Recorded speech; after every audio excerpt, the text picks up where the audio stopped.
Gairah para polisi wanita Indonesia untuk menjalankan syariat Islam akhirnya kembali terganjal setelah Mabes Polri mengedarkan larangan berjilbab bagi anggotanya. Padahal sebelumnya Kapolri Jenderal Sutarman menyatakan pemakaian jilbab merupakan hak asasi manusia.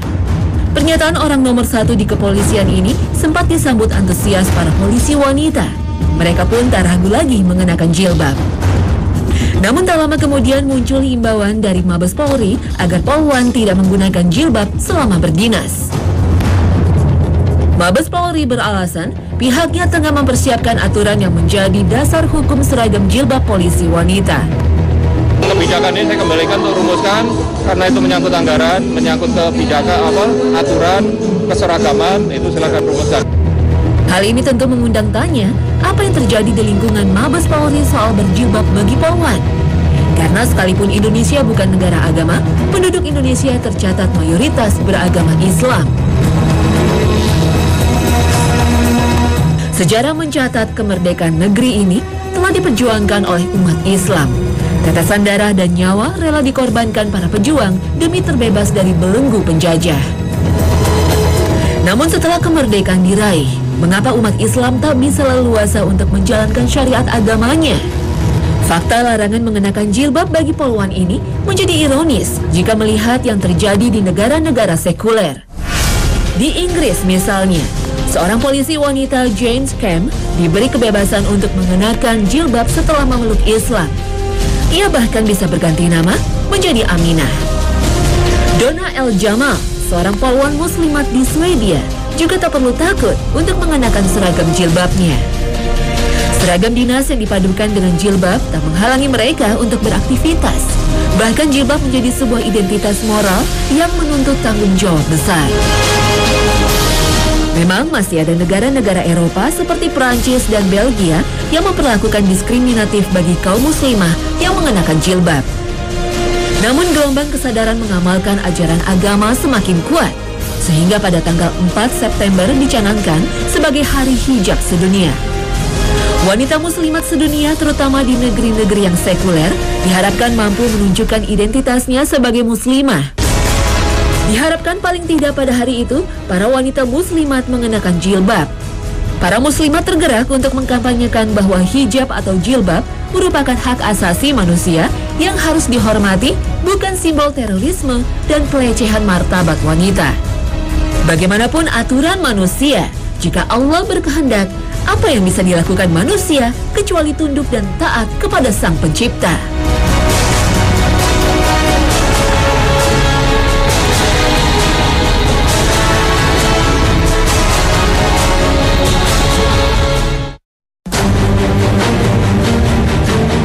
Assalamualaikum warahmatullahi wabarakatuh. Selamat pagi pemirsa Trans 7. Hasanah Ensiklopedi Islam Dunia pagi ini kembali hadir ke hadapan Anda untuk saling menasihati dalam kebajikan.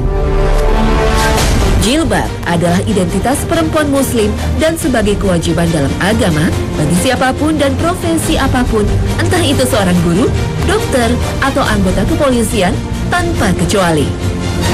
Larangan jilbab di lingkungan kepolisian Republik Indonesia selalu mengacu pada surat keputusan Kapolri tahun 2005 yang tidak membolehkan polisi wanita menggunakan jilbab di lingkungan institusinya. Jilbab bukanlah seragam kepolisian. Jilbab adalah identitas keyakinan seorang muslimah sejati yang ingin menjalankan kehidupannya sebagaimana aturan agama yang diyakininya. Apakah polisi wanita yang ingin menjalankan agamanya dianggap indisipliner bahkan merusak citra kepolisian? Apakah hanya Polwan di Nangro Aceh Darussalam yang dibolehkan mengenakan jilbab karena didukung oleh peraturan daerah setempat, sementara di daerah lain dilarang? Kebijakan kepolisian ini sungguh inkonstitusional jika bertentangan dengan peraturan di atasnya, yaitu Konstitusi Pasal 29 Ayat 2. Negara menjamin kemerdekaan tiap-tiap penduduk untuk memeluk agamanya masing-masing dan untuk beribadat menurut agamanya dan kepercayaannya itu. Sekali lagi, jilbab bukanlah bagian seragam yang harus dipersoalkan, tapi identitas dan kewajiban seorang muslimah. Apapun alasannya, pelarangan jilbab telah memasung kebebasan menjalankan keyakinan agama. Demokrasi dan kebebasan yang sebagian besar kita mengagungkannya ternyata hanyalah sebuah slogan. Sungguh ironis, sekalipun kini kesadaran mengenakan jilbab sudah mengejala di kalangan umat Islam, tampaknya masih perlu diperhatikan seperti apa jilbab atau hijab itu seharusnya dikenakan sesuai syariat.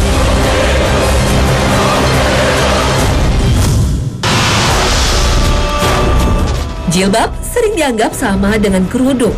Padahal menurut Al-Quran, jilbab dan kerudung sangat berbeda. Jilbab bukan kerudung dan begitu pula sebaliknya. Bahkan ada juga yang berpandangan keliru. Busana muslimah yang terpenting tertutup aurat, sekalipun memakai pakaian yang tidak benar-benar mencerminkan seorang muslimah.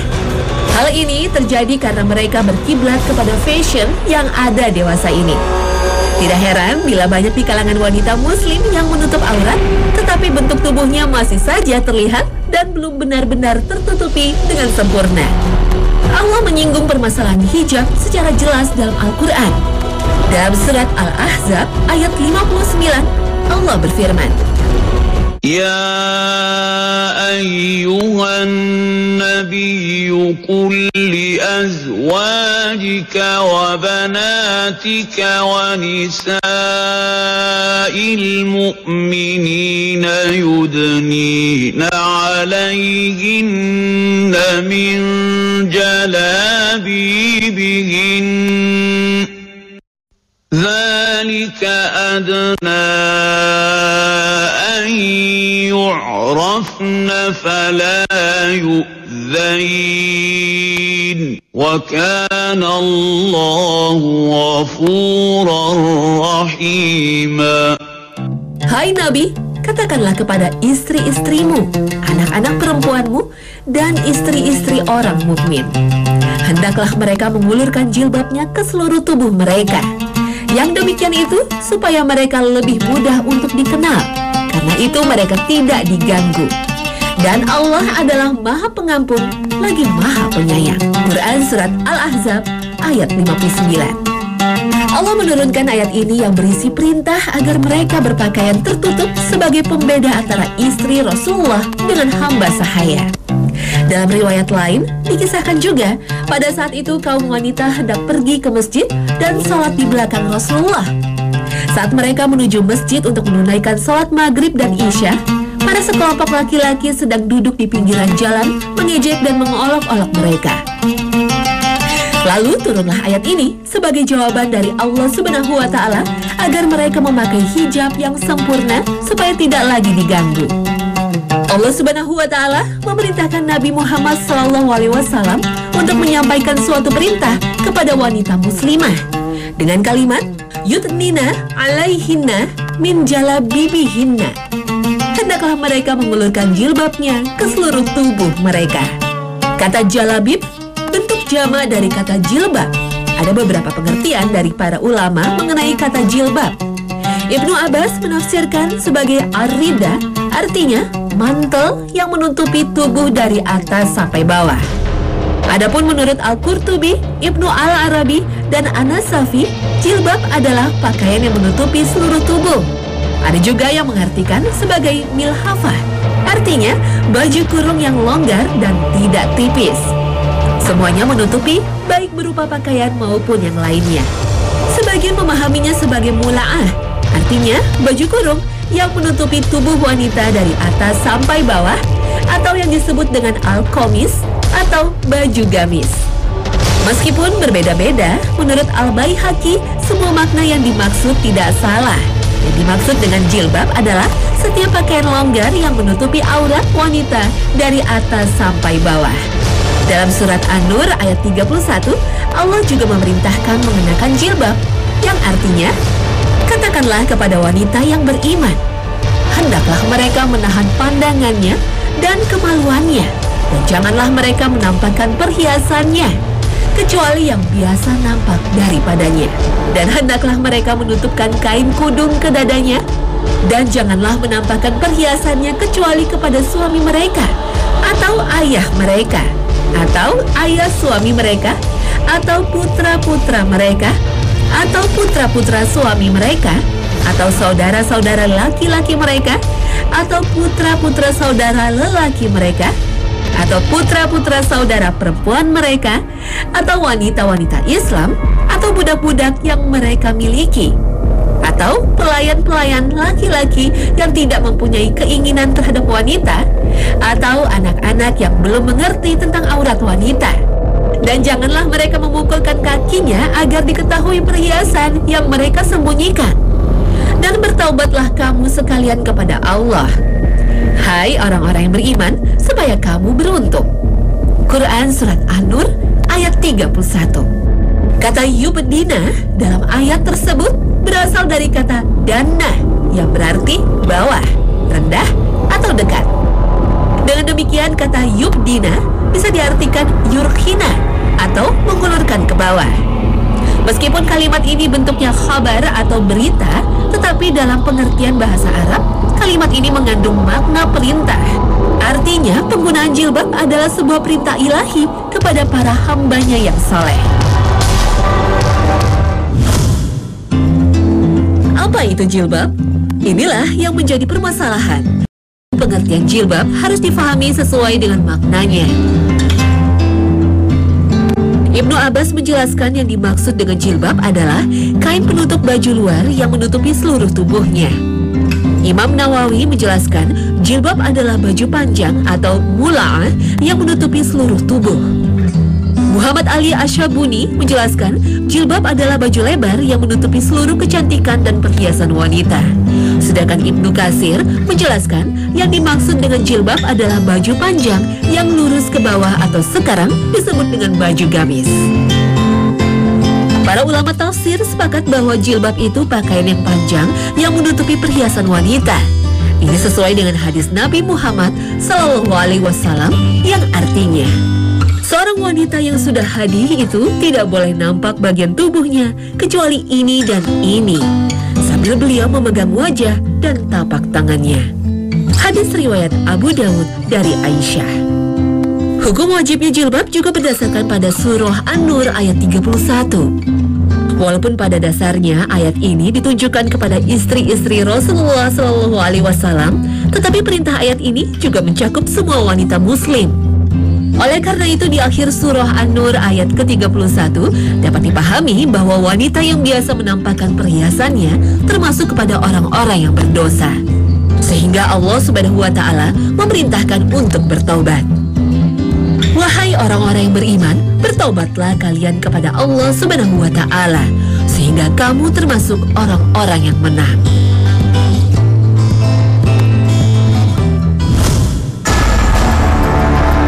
Berjilbab tapi hakikatnya telanjang adalah satu ungkapan yang mungkin kurang enak didengar. Tapi memang seperti itu adanya kalau kita melihat fakta yang ada pada zaman sekarang. Begitu banyak wanita yang memakai jilbab, tapi mereka seolah-olah mempermainkan jilbab dan tidak memperhatikan aturan-aturan seputar jilbab. Berjilbab adalah perintah langsung dari Allah dan Rasul-Nya agar para wanita menjaga dan menutupi auratnya. Fenomena sekarang banyak yang berjilbab, tapi hanya mengikuti tren artis sebagai idolanya. Jika dilihat keadaan sekarang, kesalahan dalam memakai jilbab lebih terpengaruh oleh peran media televisi, artis, dan sekaligus para idola mereka. Karena mereka tidak menyadari dan memperhatikan bagaimana cara memakai jilbab yang benar menurut syariat agama yang telah diajarkan melalui tuntunan Al-Quran dan hadis Nabi Muhammad SAW. Allah membenci orang-orang yang menjadikan agama sebagai gurauan atau candaan saja.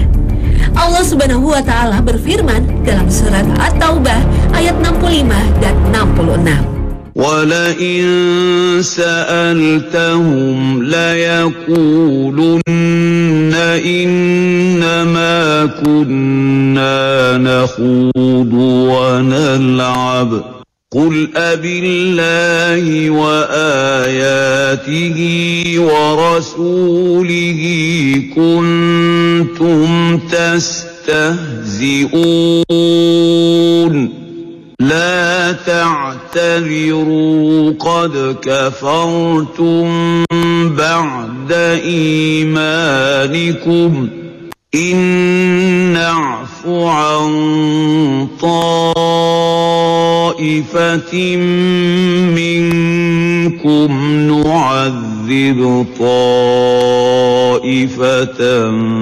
بأنهم كانوا مجرمين. Dan jika kamu tanyakan kepada mereka tentang apa yang mereka lakukan itu, tentulah mereka akan menjawab, sesungguhnya kami hanyalah bersenda gurau dan bermain-main saja. Katakanlah, apakah dengan Allah, ayat-ayatnya dan Rasul-Nya kamu selalu berolok-olok? Tidak usah kamu minta maaf, karena kamu kafir sesudah beriman. Jika kamu memaafkan segolongan kamu lantaran mereka taubat, niscaya kami akan mengazab golongan yang lain disebabkan mereka adalah orang-orang yang selalu berbuat dosa. Quran Surat At-Taubah ayat 65 dan 66. Apalagi kalau kita perhatikan tentang ancaman para wanita yang tidak memakai jilbabnya menurut aturan agama, tentu kita akan merinding mendengarnya. Rasulullah SAW bersabda, ada dua golongan dari penduduk neraka yang belum pernah aku lihat. Suatu kaum yang memiliki cambuk seperti ekor sapi untuk memukul manusia, dan para wanita yang berpakaian tapi telanjang, berlenggak-lenggok, kepala mereka seperti punuk unta yang miring. Wanita seperti itu tidak akan masuk surga dan tidak akan mencium baunya, walaupun baunya tercium selama perjalanan sekian dan sekian. Hadis riwayat Muslim. Dalam memakai jilbab, ulama mazhab menerangkan bahwa ada beberapa manfaat dan hikmah ketika seorang wanita memakai jilbab. Selain sebagai identitas seorang muslimah, juga untuk meninggikan derajat wanita muslim. Seorang muslimah bagaikan sebuah batu permata yang terpajang yang tidak sembarangan orang bisa memilikinya. Selain itu, untuk mencegah dari gangguan laki-laki, karena Allah akan senantiasa melindunginya.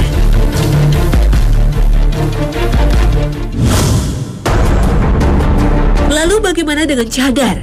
Apakah termasuk yang diwajibkan? Cadar identik wanita Arab, karena itu dianggap budaya Arab. Namun beberapa ulama mazhab seperti Imam Hanafi dan Imam Maliki berpendapat meskipun wajah bukan aurat, tapi dianjurkan mengenakan cadar, bahkan diwajibkan jika akan menyebabkan fitnah. Pendapat serupa juga dikemukakan oleh Az-Zarqani, Al-Qurtubi, dan Al-Khattab. Para ulama mazhab Syafi'i berpendapat seluruh tubuh wanita di depan laki-laki bukan muhrim adalah aurat, termasuk wajah dan telapak tangannya. Menurut Syekh Muhammad bin Qasim Al-Ghazi, aurat wanita ketika sholat yang boleh dibuka wajah dan telapak tangannya. Tapi di luar sholat, seluruh tubuhnya adalah aurat. Dalam surat Al-Ahzab ayat 53 disebutkan, dan bila kalian akan meminta sesuatu kepada para istri Nabi, maka hendaklah kalian memintanya dari balik hijab. Para ulama yang ada yang menafsirkan ayat ini sebagai salah satu perintah untuk mengenakan cadar, sebagai salah satu bentuk pengamalan ayat tentang hijab. Allah berfirman dalam surah An-Nur ayat 31, dan janganlah mereka menampakkan perhiasan mereka kecuali yang biasa nampak dari mereka. Dalam hadis riwayat Abu Dawud dari Aisyah radhiyallahu anha, sesungguhnya Asma binti Abu Bakar datang ke hadapan Rasulullah, dan Asma saat itu memakai baju yang tipis. Maka Rasulullah berpaling daripadanya, seraya berkata, apabila wanita telah dewasa atau haid, maka ia tak boleh terlihat kecuali ini dan ini. Dan Rasul menunjuk pada wajah dan tangan beliau. Hadis ini mempertegas bahwa muka dan telapak tangan bukanlah aurat. Dalam hadis lain, riwayat Bukhari dari Ibnu Umar, Nabi bersabda, janganlah wanita yang sedang ihram itu memakai cadar, dan jangan pula memakai kedua sarung tangan. Nah, jika saja wajah dan kedua telapak tangan termasuk aurat, tidak mungkin ada larangan Rasulullah ketika melaksanakan ibadah umroh. Namun tak berarti mengenakan cadar di muka umum di luar ibadah umroh dilarang. Tidak ada seorang ulama pun yang memakruhkan, apalagi mengharamkannya. Yusuf Qaradawi pernah berkata, bagaimana mungkin kita akan mengingkari wanita muslimah yang komitmen pada agamanya dan hendak memakai cadar? Sementara di antara mahasiswi-mahasiswi di perguruan tinggi itu, ada yang mengenakan pakaian mini, tipis, membentuk potongan tubuhnya yang dapat menimbulkan rangsangan, dan memakai bermacam-macam make up tanpa seorang pun yang mengingkarinya, karena dianggap sebagai kebebasan pribadi. Karena itulah, perbedaan pandangan soal cadar tak perlu diperdebatkan. Sebelum turun ayat yang memerintahkan berhijab atau berjilbab, budaya masyarakat Arab jahiliyah adalah suka bersolek dan terkadang menampakkan auratnya. Berpakaian tidak layak sebagaimana digambarkan dalam surah Al-Ahzab ayat 33. Hendaknya kalian wanita muslimah berada di rumah-rumah kalian dan janganlah kalian bertabaruj sebagaimana yang dilakukan wanita jahiliyah terdahulu. Ketika Islam datang, Islam mengubah budaya buruk ini dengan memerintahkan para wanita untuk berjilbab. Ini membuktikan bahwa jilbab adalah ajaran yang berasal dari Islam. Ketika ayat ini turun, para wanita muslimah yang beriman kepada Rasulullah SAW, seketika itu mereka mencari kain apa saja yang bisa menutupi aurat mereka. Aisyah radhiyallahu anha berkata, wanita-wanita muhajirin ketika turun ayat ini dan hendaklah mereka menutupkan kain kudung ke dada dan leher mereka. Mereka merobek selimut mereka, lalu mereka berkerudung dengannya. Hadis riwayat Bukhari. Ini menunjukkan bahwa sebelumnya wanita-wanita Arab tidak berpakaian yang menutupi aurat-aurat mereka, sehingga mereka menggunakan kain yang ada dalam rangka untuk mentaati Allah dan Rasul-Nya. Nah, apakah kita masih mengingkari bahwa jilbab tidak wajib? Atau kita terus mencari-cari alasan bahwa jilbab adalah budaya Arab? Semoga kita senantiasa mendapat petunjuk.